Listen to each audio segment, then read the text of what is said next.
Hello दोस्तों, नमस्कार। मैं हूं विनीत कुमार बघेल और आप सबका स्वागत करता हूं आपके YouTube channel crack exam with Vineet पर। कैसे हैं आप सभी? उम्मीद करता हूं आप सभी बहुत अच्छा होंगे, बहुत ही ज़बरदस्त होंगे और अपनी आने वाले एग्ज़ाम की तैयारी में लगे होंगे। तैयारी आपकी अच्छे से चल रही है? बढ़िया है तैयारी,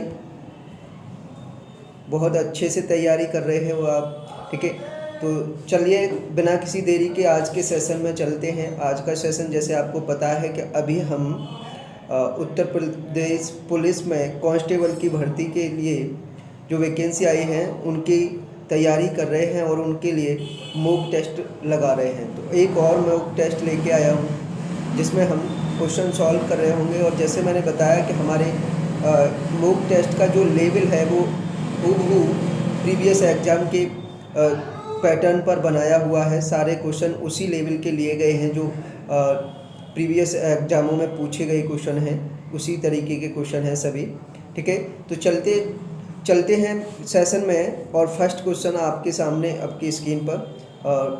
सेशन में जाने से पहले क्वेश्चन को सॉल्व करने से पहले आप सबको बता दूं कि जो स्टूडेंट इस वीडियो को पहली बार देख रहे हैं या हमारे चैनल को पहली बार विजिट कर रहे हैं, वो सभी लोग चैनल को सब्सक्राइब कर लें और बेल आइकन पर प्रेस कर लें, जिससे आने वाली हर वीडियो का नोटिफिकेशन उसके पास पहुंच जाए। आपको बता दिया जानकारी होनी चाहिए कि हम यहाँ पर मॉक टेस्ट लगा रहे हैं और 2 मॉक टेस्ट पहले ही कर चुके हैं, फर्स्ट और सेकंड। आज थर्ड मॉक टेस्ट लगाएंगे और देखेंगे किस तरीके के एग्जाम क्वेश्चन पूछे जाने की संभावना है और आप कितना उसमें कर पाते हैं। चलिए बिना किसी देरी के चलते हैं। उम्मीद करता हूँ आपको कंटेंट समझ में आएगा और पसंद आएगा, लेवल के किस तरीके का चम है, ठीक है। चलिए,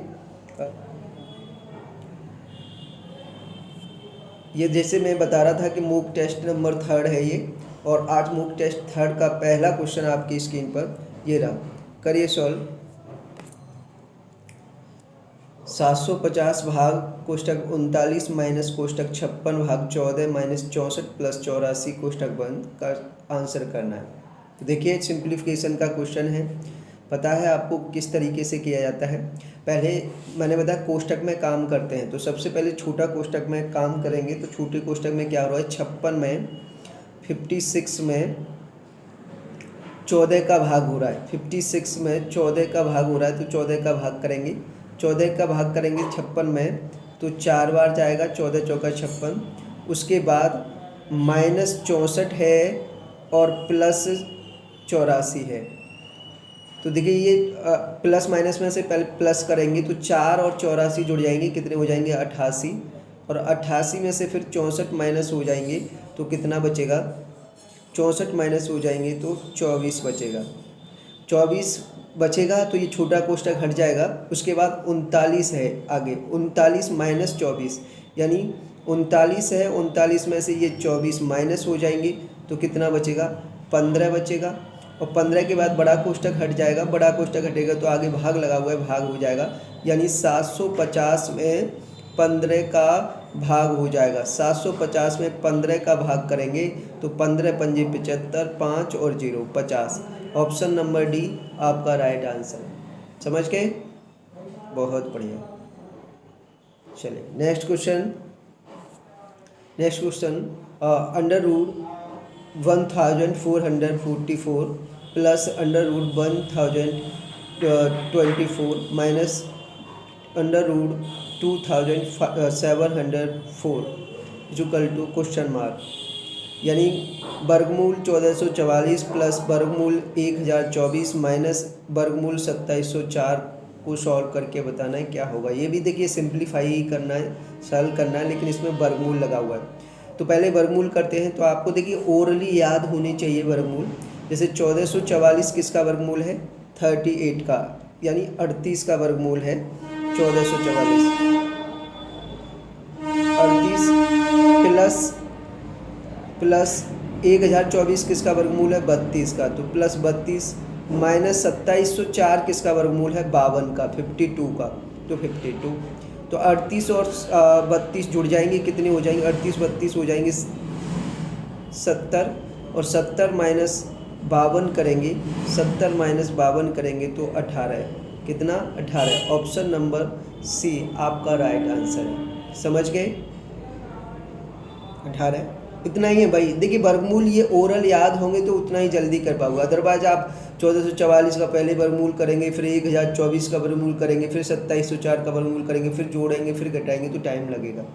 तो कम से कम आपको 1 से लेकर और 40 तक स्क्वायर यानी वर्ग याद होने चाहिए, और वर्ग याद है तो ऑटोमेटिक आपको वर्गमूल याद हो जाएंगे। अगर वर्ग याद है तो ऑटोमेटिक वर्गमूल याद हो जाएंगे। ठीक है, तो 1 से लेकर कम से कम 40 तक आपको वर्ग याद करने हैं। अगर याद नहीं है तो याद करिए। ठीक है, बढ़ते हैं नेक्स्ट क्वेश्चन पर। नेक्स्ट क्वेश्चन 36, 45, 60 और 40 और 60 का लासा ज्ञात कीजिए। एलसीएम बताना है। 36, 45, 40 और 60 का लासा यानी एलसीएम बताना है, लघुत्तम समापवर्तक। तो देखिए जैसे मैंने लास्ट वीडियो में लास्ट हम मॉक टेस्ट लगा रहे थे, उसमें मासा पूछा गया था। तो मासा के लिए मैंने बताया था कॉमन फैक्टर होता है। कॉमन फैक्टर का मतलब ऐसी संख्या जिसका जो जिन संख्याओं का मासा निकालना है उसमें भाग जा रहा हो। ठीक है, लेकिन यहाँ लासा जो होता है वो कॉमन मल्टीपल होता है, कॉमन गुणज होता है। और कॉमन मल्टीपल का मतलब है कि उस संख्या में 36 का, 45 का, 40 का, 60 का भाग जा रहा होगा, वही संख्या लासा मानी जाएगी।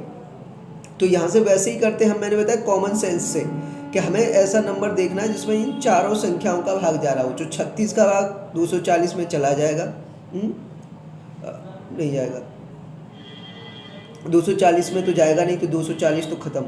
ठीक है, 36 का भाग 360 में चला जाएगा, और 45 का भाग 360 में चला जाएगा, 40 का भाग 360 में चला जाएगा, 60 का भाग 360 में चला जाएगा। तो बस ये 360 हो गया। बात भाई आपका उत्तर 300 में 60 का जा रहा है, 36 का नहीं जा रहा, 45 का नहीं जा रहा। ठीक है, केवल 60 का जा रहा है, 40 का जा रहा है।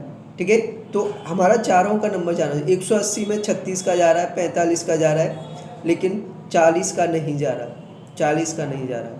ठीक है, इसलिए ये भी नहीं होगी। तो केवल क्या 360। लासा कितना हुआ? 360। समझ गए? यानी लासा का मतलब कॉमन मल्टीपल। वहाँ मासा में कॉमन फैक्टर देखते हैं कि उस संख्या से सारी संख्याओं में भाग जा रहा हो, और यहाँ पर ऐसी संख्या देखते हैं जिसमें इन सारी संख्याओं का भाग जा रहा हो। ठीक है, वेरी गुड। चलो, कोई दिक्कत? कोई नहीं। चलिए नेक्स्ट क्वेश्चन।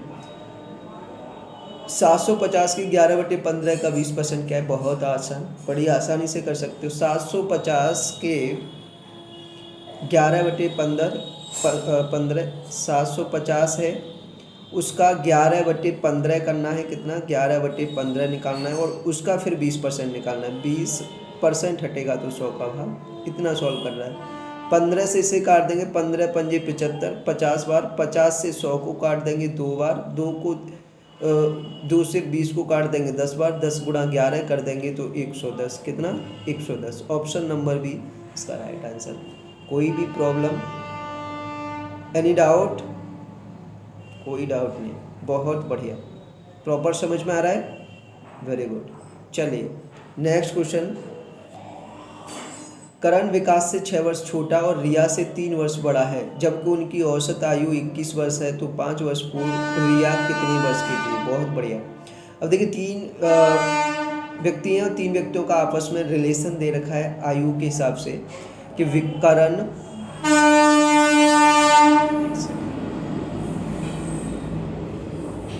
करण विकास से 6 वर्ष छोटा है, 6 वर्ष छोटा है, लेकिन रिया से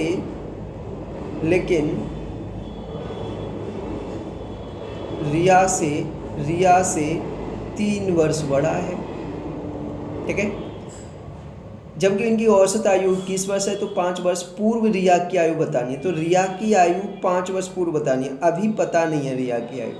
ठीक है, मान लीजिए रिया की आयु है x वर्ष वर्तमान में, तो इसकी करण की आयु कितनी हो जाएगी? क्योंकि ये करण रिया से 3 वर्ष बड़ा है, तो ये हो जाएगा x प्लस 3 का। ठीक है, x प्लस 3 का अगर करण हो गया तो ये विकास कितना हो जाएगा, क्योंकि ये विकास जो हो गया, अगर करण विकास से 6 वर्ष छोटा है तो हम ये कह सकते हैं कि विकास करण से 6 वर्ष बड़ा है, तो 6 और जुड़ जाएंगे यहाँ पर, तो x प्लस 9 वर्ष का हो गया। कौन? विकास। अब कह रहा है कि तीनों की औसत आयु 21 वर्ष है। तो अब मैंने बताया जब भी औसत दे रखा होता है, एवरेज दे रखा होता है, तो हम वहाँ पर सम निकालते हैं, यानी योग निकालते हैं, जोड़। तो तीनों की आयु जोड़ेंगे, तो करण की आयु x प्लस 3, विकास की आयु x प्लस 9 और रिया की आयु x, जोड़कर कितनी होनी चाहिए? 21 वर्ष औसत है, तो 21 गुणा कितने लोग हैं? 3, तो 21 गुणा 3 यानी औसत गुणा संख्या, तभी तो हम योग निकालते हैं। ठीक है, अब देखिए x और x, 3x हो गया, प्लस 3 और 9 कितना हो गया? 12, बराबर इधर 21 गुणा 3 कितना हो गया? 63। ठीक है, तो 3x बराबर निकालेंगे तो 12 घट जाएंगे 63 में से, तो कितना हो जाएगा? 51। और x बराबर निकालेंगे तो 3 का भाग देंगे 51 में, तो 17 वर्ष। अब ये 17 वर्ष जो आई आयु किसकी आई? रिया की। लेकिन कब की है ये? वर्तमान की। रिया की आयु ये कब की है? वर्तमान की। और आपसे पूछा है 5 वर्ष पूर्व, 5 वर्ष पूर्व, 5 वर्ष पूर्व यानी 5 वर्ष पीछे, तो 5 वर्ष और घटा दो इसमें से, तो 5 वर्ष पहले रिया की आयु कितनी थी? 12 वर्ष। 12 वर्ष, option number A right answer. बताओ कोई भी प्रॉब्लम हो समझने में तो? समझ गए?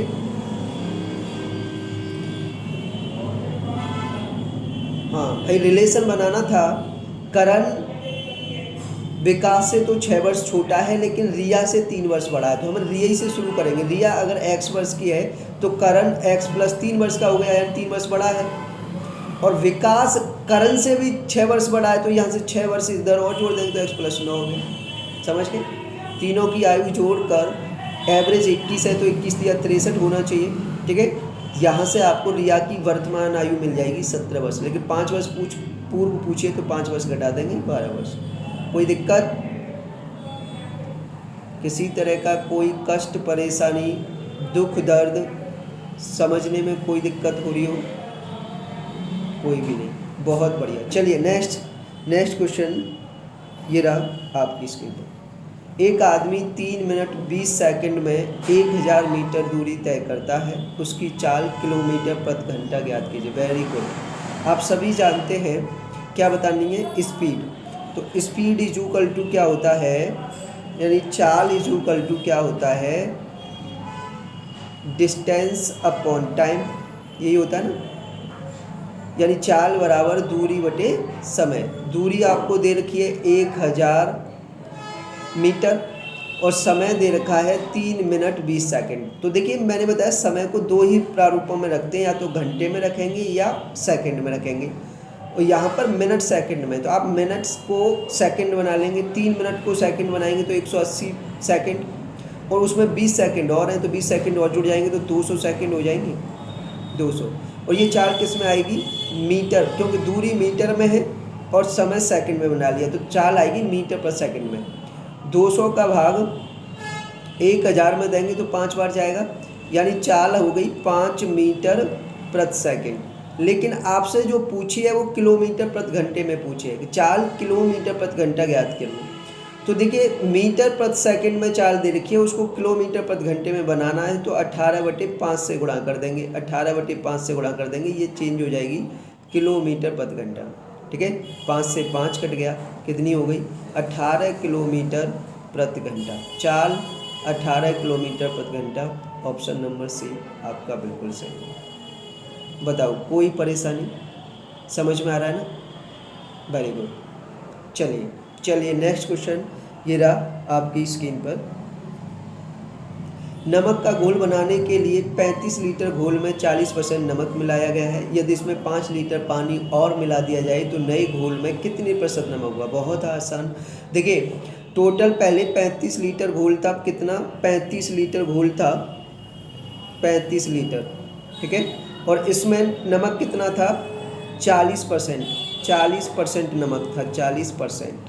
ठीक है, अब वो कह रहा है कि इस घोल में जो 35 लीटर घोल था, इस 35 लीटर घोल में 5 लीटर पानी और मिला दें, 5 लीटर पानी और मिला दिया जाए तो कितने % नमक हो जाएगा। तो 35 गुणा 40% पहले नमक था, अब घोल नया घोल कितना हो गया, 35 लीटर पहले घोल था, 5 लीटर पानी और मिला दिया तो 40 लीटर घोल हो गया। तो 40 में कितना, तो 40 से ये 40 कट गया यानी 35%। नए घोल में नमक कितना हो जाएगा, 35%। Option number B right answer. बताओ समझ में आ रहा है, कोई भी प्रॉब्लम?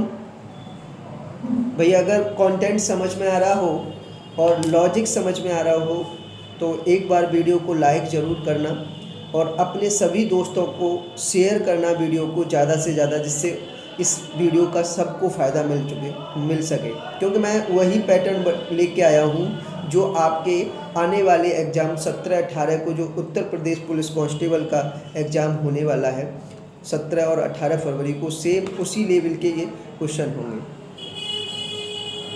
ठीक है, तो थोड़ा इतना सहयोग करना है आपको कि वीडियो को लाइक करना है, अपने कमेंट लिखने हैं किस तरह की वीडियो लगती है, कंटेंट कैसा लगता है, और अपने सभी दोस्तों में शेयर करना, सारे स्टडी ग्रुप में, आपके व्हाट्सएप पर, इंस्टाग्राम पर, टेलीग्राम पर, फेसबुक पर, जहाँ जहाँ भी जुड़े हुए हैं सब जगह आप इस वीडियो को शेयर किया करें। क्योंकि देखिए जब तक आप अपना अपने विचार व्यक्त नहीं करते और थोड़ा सहयोग नहीं करते तब तक हमारे अंदर मोटिवेशन नहीं आता वीडियो बनाने के लिए। तो प्लीज़ अगर आपको कैसा कंटेंट लगता है ये विचार ज़रूर लिखा करें कमेंट में, क्योंकि जब तक कमेंट हम आपके पढ़ते नहीं हैं तब तक हमें समझ नहीं आता कि क्या कर रहे हैं हम, अच्छा बना रहे हैं या बुरा बना रहे हैं, किस तरीके से। ठीक है, तो अपना कमेंट्स ज़रूर साझा किया करें। ठीक है, चलिए नेक्स्ट क्वेश्चन।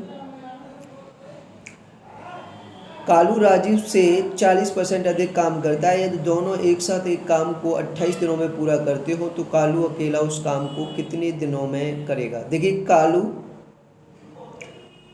और राजू क्या संबंध दे रखा है, कालू राजू से 40% ज़्यादा काम करता है, कालू राजू से 40% ज़्यादा काम कर रहा है, 40%। ठीक है, तो ये 40% ज़्यादा या कम, ये जो भी दिया है क्या दे रखा है, एफिशिएंसी दे रखी है इनकी, यानी कार्य करने की क्षमता दे रखी है किस, यानी कालू जितने समय में काम करता है उससे 40% ज़्यादा काम राजू जितना काम करता है उतने ही समय में कालू राजू से 40% ज़्यादा काम करता है। तो इसका मतलब कालू की कार्य क्षमता ज़्यादा है, हम कितनी ज़्यादा है अब यहीं से देख लेते। मान लीजिए राजू अगर 100 काम कर रहा है तो कालू कितना करेगा, 40% ज़्यादा, 140। अब इनकी एफिशिएंसी बनाए तो 20 से कट जाएगा, ये 20 सत्ते 140 और 20 पंजे 100। तो कालू की एफिशिएंसी 7 और राजू की एफिशिएंसी 5 हो गई। दोनों मिलकर काम करते हैं, दोनों एक साथ काम कर रहे हैं तो दोनों की एफिशिएंसी जुड़ जाएगी, कितनी हो गई, दोनों की एफिशिएंसी हो गई 12, और 12 की एफिशिएंसी से काम करते हैं तो 28 दिन लग जाते हैं, तो 28 का गुणा, तो ये हमारा क्या बन गया, कार्य बन गया। क्योंकि कार्य क्षमता गुणा समय करते हैं तो कार्य मिलता है। और इसी कार्य को अगर कालू अकेला करे कितना, 12 गुणा 28 कार्य को कालू अकेला करे तो कितना समय लगेगा। तो कार्य हो गया ये 12 गुणा 28। अब कालू से करा रहे हैं तो कालू की कार्य क्षमता से भाग दे देंगे, कालू की कार्य क्षमता कितनी है 7, 7 से भाग दे देंगे, 7 का भाग 28 में 4 बार, 4 का गुणा 12 से 48 दिन, कितना समय लगेगा, 48 दिन। 48 दिन ऑप्शन नंबर सी आपका राइट आंसर। समझ गए, वेरी गुड, कोई दिक्कत, नो डाउट। चलो बढ़िया, नेक्स्ट क्वेश्चन ये रहा। एक व्यक्ति 60 किताबें बेचता है तो उसे 12 किताबों के क्रय मूल्य के बराबर लाभ होता है, उसका लाभ कितने प्रतिशत है, यानी लाभ बताना है कितने प्रतिशत लाभ हुआ है। कि यहाँ पर कह रहा है कि 60 किताबें बेचता है, लाभ देखिए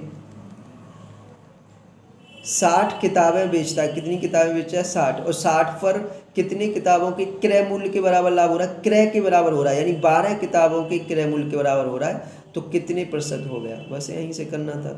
12 से ये कट जाएगा 5 बार, 5 से ये कट जाएगा 20 बार, कितनी % लाभ हुआ, 20% लाभ। ऑप्शन नंबर डी आपका राइट आंसर। बताओ कोई दिक्कत, बराबर समझ में आ रहा है, बहुत बढ़िया।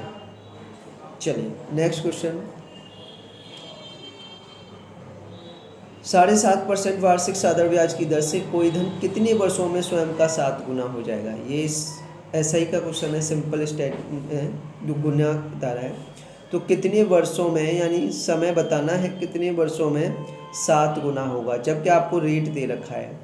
तो मैंने देखिए बताया हुआ है कि गुना करते हैं तो कैसे निकालते हैं। सिंपल में जितने गुना हो रहा है उसमें से 1 माइनस कर देते हैं, और जो रेट दे रखा है उस रेट का डिवाइड कर देते हैं, भाग कर देते हैं, और 100 का गुणा कर देते हैं, समय मिल जाता है कितने वर्ष में होगा। तो ऊपर हो गया 6 और नीचे 7.5 और गुणा 100। अगर मैं यहाँ से पॉइंट हटाऊंगा तो ऊपर 0 बढ़ जाएगा, यानी 60 हो जाएगा। 15 से काट दूँ तो 15 चौका 60 और 15 पंजे 75। 5 से 100 को काटूंगा तो 20 बार, और 20 गुणा 4 कर दूंगा तो 80 वर्ष। कितना? 80 वर्ष। तो 80 वर्ष में 7 गुना हो जाएगा। Option number C right answer है। कोई दिक्कत? बराबर समझ में आ रहा है? वेरी गुड, बहुत बढ़िया सर, बहुत अच्छा, वेरी गुड। चलिए नेक्स्ट क्वेश्चन। यदि 83 यानी 83 A 69 यानी 69 B और 56 का औसत 64 है तथा A माइनस बी की वैल्यू 32 है, तो A इंटू बी की वैल्यू बतानी है। बहुत बढ़िया क्वेश्चन कि आपको दे रखा है कि पहले नंबर है, ये नंबर है 83 और एक A है, दूसरा 69 यानी B है, एक B है और एक है 64, और इनका एवरेज जो है, इनका औसत जो है, औसत है नहीं सॉरी 56 है, 64 तो औसत है, ठीक है। ये नंबर 64 नहीं है, 56 है। 5 नंबर है, 1 2 3 4 5, जिसमें 2 अननोन नंबर है, A और B पता नहीं है। तो इनका एवरेज दे रखा है। मैंने बताया जब भी एवरेज दिया होगा आपको टोटल निकालना पड़ेगा। आप इसका टोटल करेंगे तो देखिए 83 और 69 और 56, इनको जोड़ेंगे 6 और 9 15 और 3 18, 5 6 और 6 12 और 8 20, 208 प्लस, अब देखिए अननोन नंबर एक A है, एक अननोन नंबर B है, ठीक है। तो 208 प्लस A प्लस B बराबर, इनका टोटल कितना हो जाएगा? 64 गुणा 1 2 3 4 5, 5 नंबर है तो 64 गुणा 5 हो जाएगा। और यहाँ से जब A प्लस B की वैल्यू निकालोगे तो 64 गुणा 5 कितना हो गया?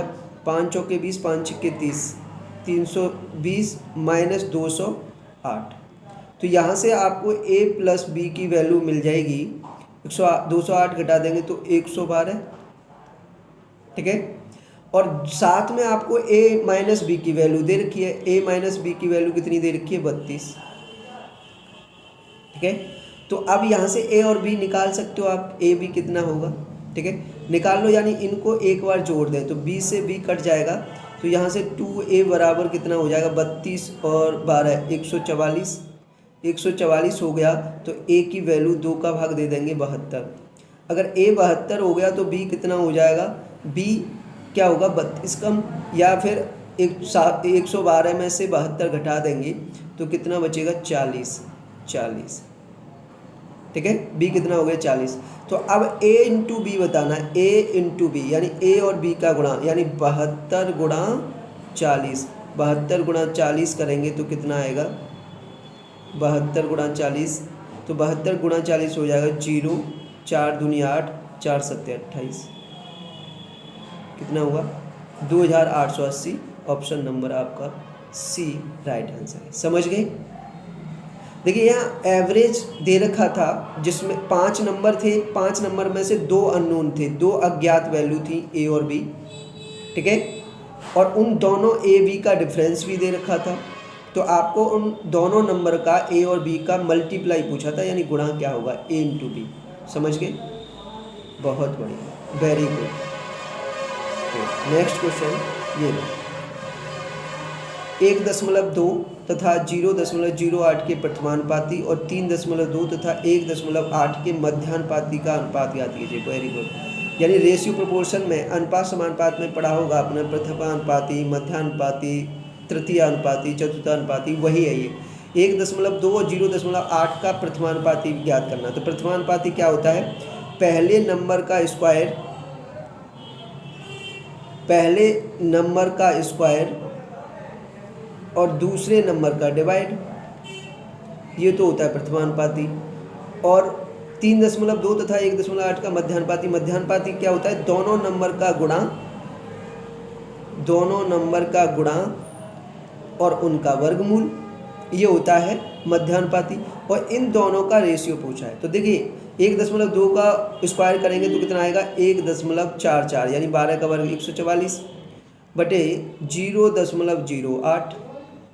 इधर देखिए इसका गुणा कर देंगे 3.2 में 1.8 का, तो 18 दूनी 36, 18 × 3 = 54 और 3 × 7 = 5.76।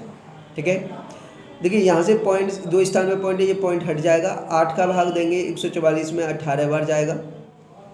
इधर 5.76 का वर्गमूल करेंगे, ये 576 हो गया। 576 किसका होता है?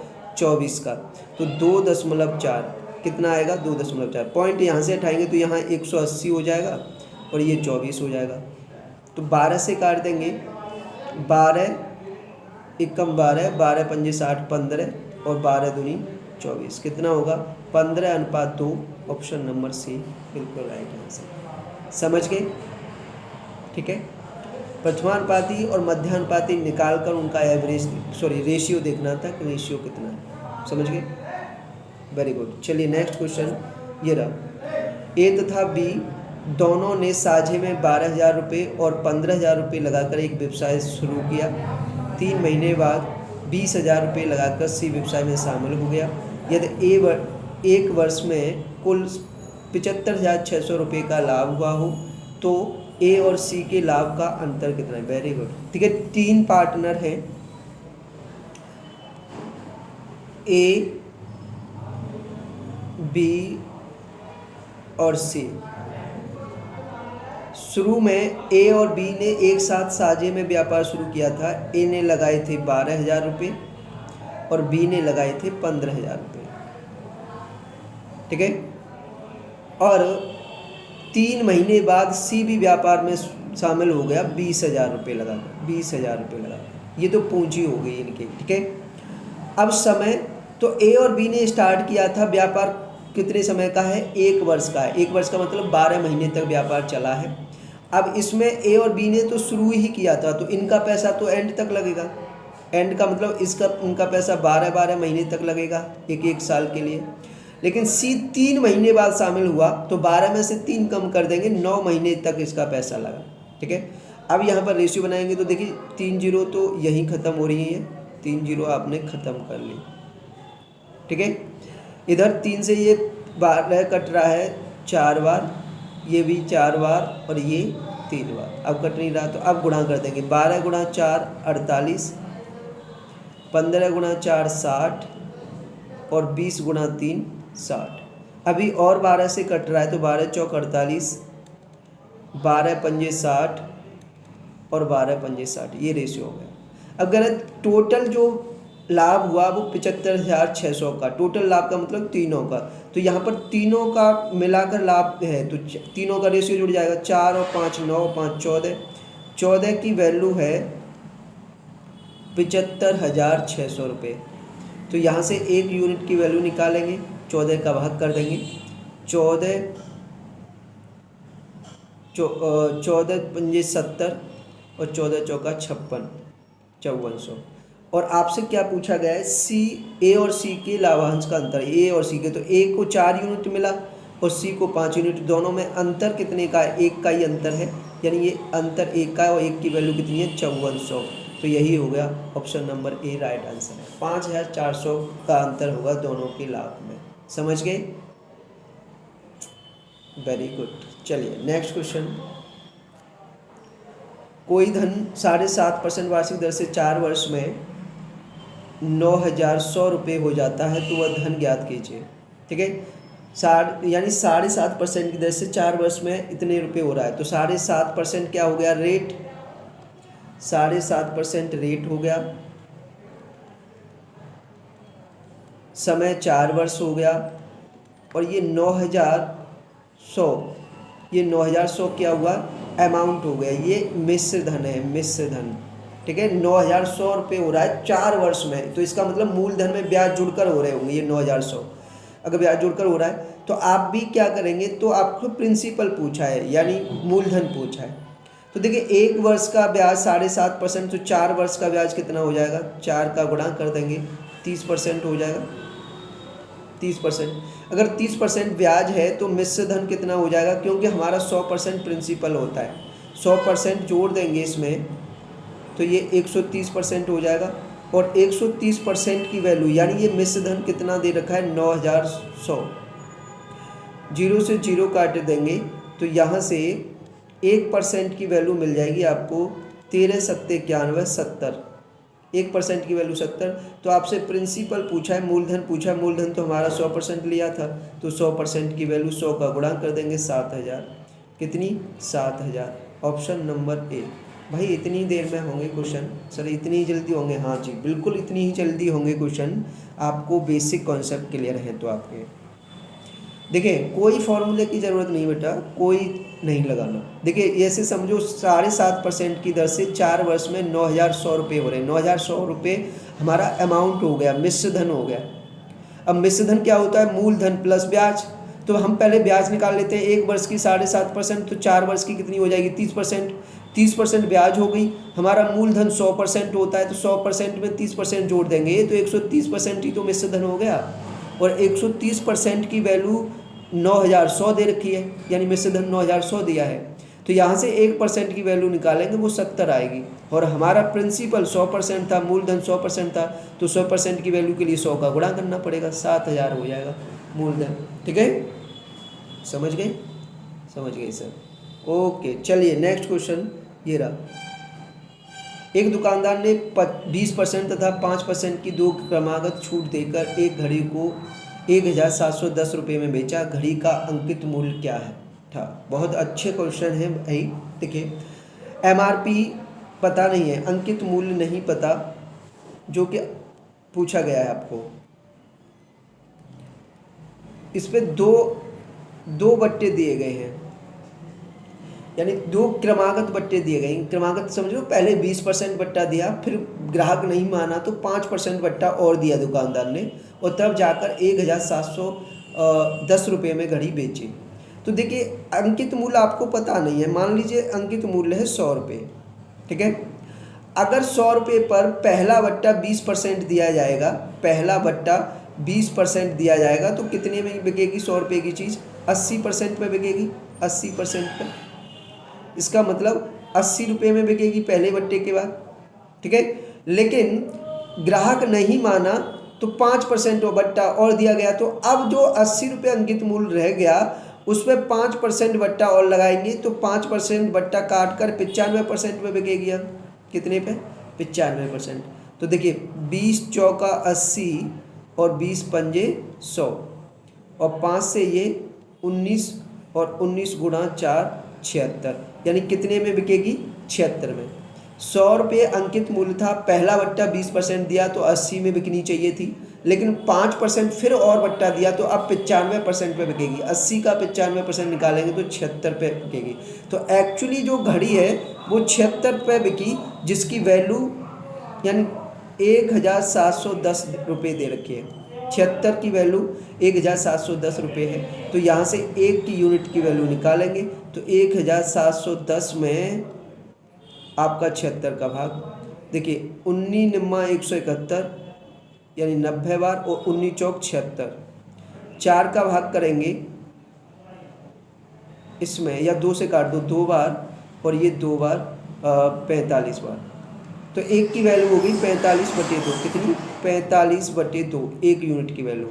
और आपका अंकित मूल्य कितना था, अंकित मूल्य 100 रुपये था, तो 100 यूनिट की वैल्यू निकालेंगे। अंकित मूल्य 100 यूनिट की वैल्यू, तो 100 गुणा 1 यूनिट की वैल्यू 45/2, 2 से इसे काट दें तो 50 बार, 50 गुणा 45 तो 0, 5 पंजे 25, 5 चौके 20, 2250 रुपये। Option number C right answer. समझ गए, 2250 रुपये अंकित मूल्य हुआ। ठीक है। 2 क्रमागत वट्टे दिए, पहले 20% का फिर 5% का, तब जाके घड़ी 1710 रुपये में बेची है। ठीक है, समझ गए सर। चलिए नेक्स्ट क्वेश्चन ये रहा। 240 का 60% प्लस 550 का 44% कितना होगा? ये तो सिंप्लीफाई करना था बड़ा आसान तरीक़ा से। 240 का 60% 60/100 और प्लस 550 का 44% 44/100। ठीक है, 0 ये कट गया, 5 से 11 बार, 5 से 2 बार, 2 से 22 बार। ठीक है, इधर दोनों 0 से 2 0 गायब हो गए, तो 24 छिक्के 144 बचा, और इधर 11 गुणा 22, 11 दूनी 22, 11 दूनी 22 और 24 242 हो गया। 144 242 को जोड़ देंगे तो ये हो जाएगा 386 386। ऑप्शन नंबर बी बिल्कुल सही है। समझ गए? हाँ, इतनी देर में होना चाहिए, 5 से 10 सेकंड में।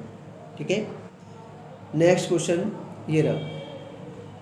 जब चावल की कीमत 17% बढ़ जाती है, एक आदमी 292.5 रुपये में पहले से 1.7 किलोग्राम चावल कम खरीद पाता है, तो चावल की आरंभिक कीमत क्या है? देखिए, आरंभिक कीमत कैसे निकालेंगे, बड़े आरंभ तरीके से निकालेंगे इसको। आरंभिक कीमत यानी पहले किस कीमत पर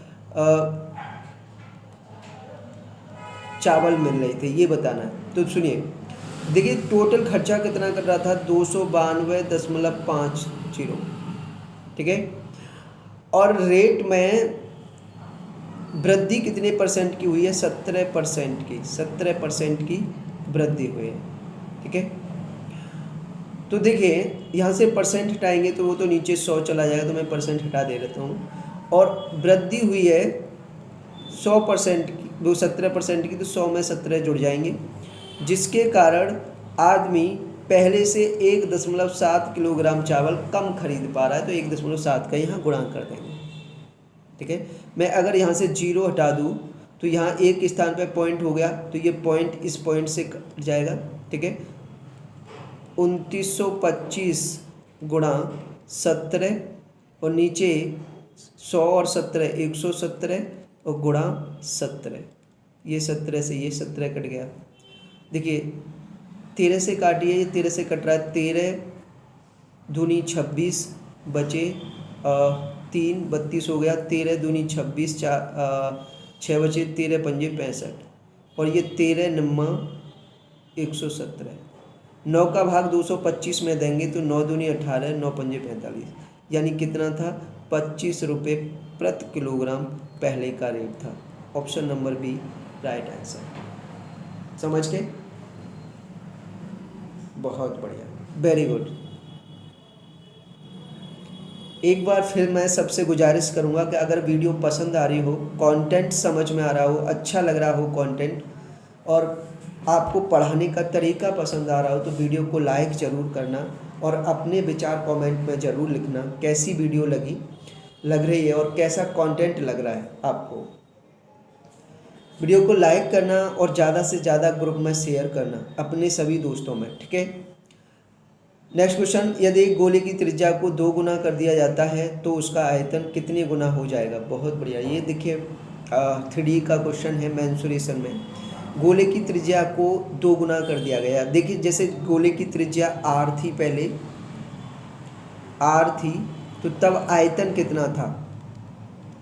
आयतन क्या होता है? 4/3 पाई r³, ये गोले का आयतन होता है।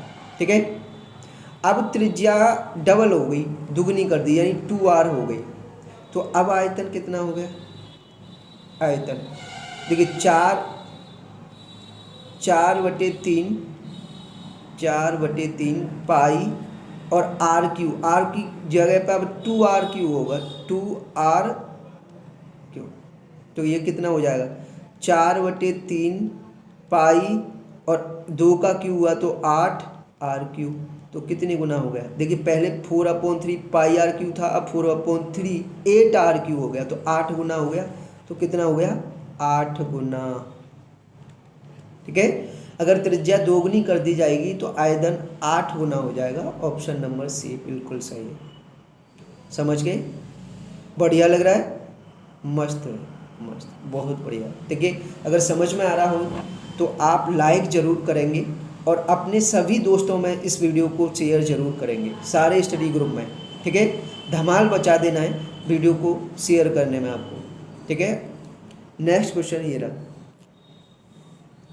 एक रेलगाड़ी की लंबाई 720 मीटर है। यह एक पेड़ को 1 मिनट 20 सेकंड में पार कर देती है, तो रेलगाड़ी की चाल किलोमीटर प्रति घंटे कितनी है? फिर देखिए, ट्रेन वाला क्वेश्चन आपको पता है कि यहाँ पर चाल बतानी है, स्पीड बतानी है।